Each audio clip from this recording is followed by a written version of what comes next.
let's create our first Notans. I like to start with a black piece of paper. I'm going to use a white pencil, but a regular number 2 pencil is ideal for this, so you don't have to do any erasing. The first thing we want to do for a basic Notan is we're going to draw a shape created by a continuous line that starts and stops on a single side. So we're not going to go over corners. We're going to start our line on one side and we're going to end it on that same side. That's the first thing. The second thing is whatever shape using a continuous line that we create, we are not really going to go past the halfway point. So that's the second thing. And the third thing is whatever line you draw, be prepared to cut it out. So for this first Notan, I am going to go very basic. I am going to do simple shapes created from a continuous line that start and stop on the same side. I'm going to rotate my paper and do that exact same thing. Simple shapes starting and stopping on the same side that I can cut.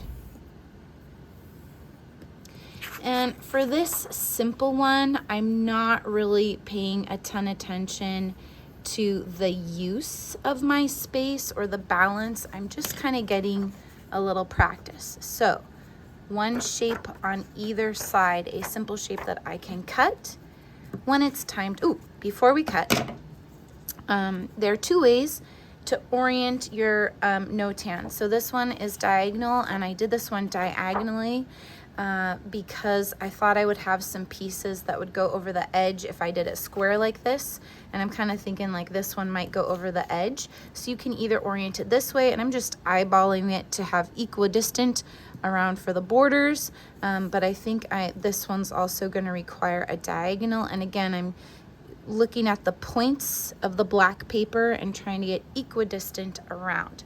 Once I've got that, I'm going to take my pencil and holding this in place. I'm not going to trace the whole thing, but I am just going to do a little hash mark where the corners are going to go to be a guide for later on when I glue. So just a little hash mark. As you cut, it's very important to turn your paper, not your scissors. Be precise in your cutting because this is the art form, all right? So instead of painting, you're using you're painting with paper, I guess you could say. You're drawing with your scissors like Henry Matisse. And you want to keep a hold of these pieces. So if you want to get a little tray or a Ziploc even with your name on it, especially as you start getting more complex.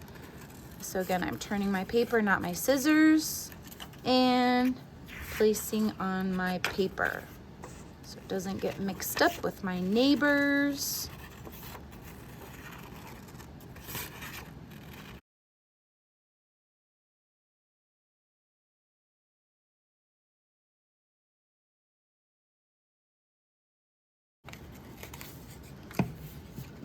I've got all 4 of my pieces.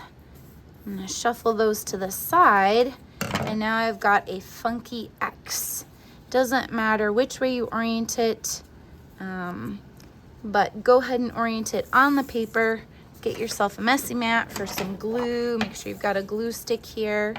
We're going to flip this over and create a sticker out of it. So I like to support my paper somehow by holding it, and then I wipe my glue stick away so that I don't squish it. I'm wiping it out from the center towards the edges, and I'm getting everything, not just the perimeter. I'm turning that whole thing into a sticker. Now comes the tricky part because we've introduced moisture.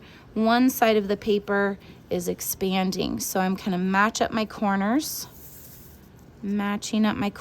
It might not want to go perfectly, and that's totally normal. Matching up my corners, and then I will massage. All right, looking good. No puppy ears, looks good. Next, I want to rebuild my puzzle exactly as it was. Interestingly enough, simple shapes like squares and triangles can be the trickiest. Look, that doesn't fit. They can kind of be the trickiest because they don't have a lot of distinct features like this one. One side's bigger, one side's smaller. It's all very similar. Now what you are going to do is reflect each of these shapes over each line of symmetry. So we've got 4 lines of symmetry. So I'm going to reflect this shape by picking it up and flipping it over this way. And I'm lining up corner to corner so that this looks like a straight line. This one I'm going to reflect, flip over the line of symmetry. Again, picking up, flipping, reflecting, picking up. And already you can see your beautiful piece of art come together. A next important step that I like to do is take my pencil and put a star on the side that I'm going to glue. It's very easy to accidentally put glue on the top instead of the bottom. So I'm going to take this piece, star, I want glue on this side, I want glue on this side, and that will help me line things up. Same thing, support, wipe away. You want to turn this into a sticker, not just the perimeter. Okay, you might have to rebuild quickly here because yep, there we go. There it is. So there's the reflection. All right, I hold down one corner and I line up the other corner. And then I massage. Check that I'm gluing on the star, turn it into a sticker. So it would be like this, and I flip it, line up one corner, put my finger on it, line up the other corner, check that that line matches up. That's what we're looking for, and then massage.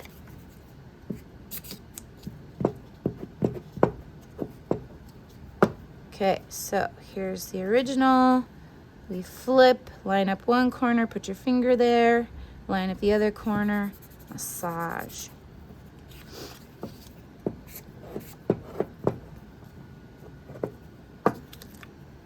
Okay, this one's a little trickier because there it is.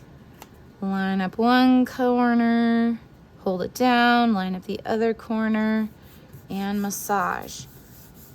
And there you have a very simple but super fun and addictive Notan. You can do this with any 2 color pieces of paper. Remember, Notan is all about the contrast of light and dark, very traditionally black and white, but you could do it with any 2 contrasting colors or analogous colors, any 2 colors that are different. Well done. Let your imaginations go wild. Come back for Notan number 2 on more ideas on how to take this to the next level.